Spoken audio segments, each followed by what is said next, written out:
Speaking on BBC Radio 4 Today programme, the Labour MP claimed the best fallback solution for the UK to the Brexit negotiations would be to opt for a deal similar to the one Norway currently has with the EU.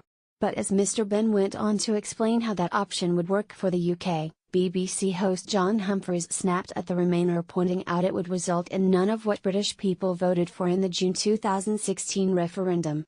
Mr. Benn said, "The Prime Minister now accepts that we are going to maintain pretty close alignment because otherwise if we diverge we are going to lose access to a market that is very important to us. And if you are going to maintain alignment, that means accepting any future changes if you want to continue to sell into that market." Get a beer. Exit News. John Humphrys slaps down Hilary Benn over committee latest report. John Humphrys pointed out the option would continue to allow EU citizens to live in the UK without restrictions. He said, "But accepting the Norway option means accepting any citizens live here as they saw fit because that's what they do in Norway, isn't it? But none of that, does it, what British people voted for?"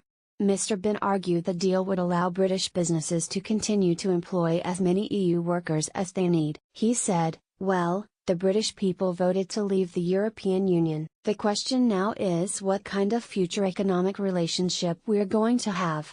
And that is where the argument is with the Parliament, inside the Cabinet, and in fairness in the committee that I have the honour to chair.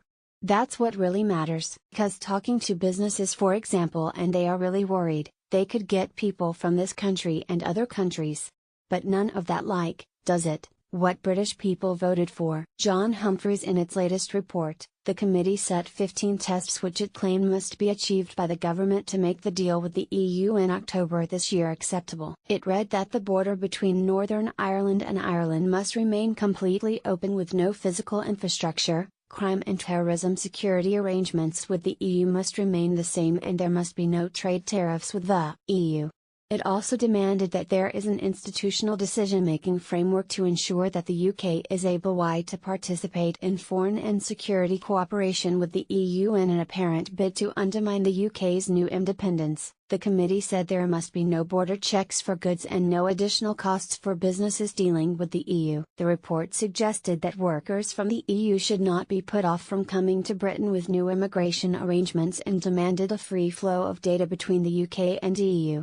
The demands are an attempt to replicate the current status of being under Brussels rule, and all attempts by Brexiteers to change the report were defeated by a group of Remainers. This included Mr. Benn using his casting vote to ensure the Remainers won 3 times before the report was published. Leading Tory Brexiteer Jacob Rees-Mogg, who is on the committee, blasted the report on the future UK-EU relationship as being another device by Remainers to try to stop Brexit. He said, "The High Priests of Remain have pushed through another report that seeks to overturn the referendum result by stealth.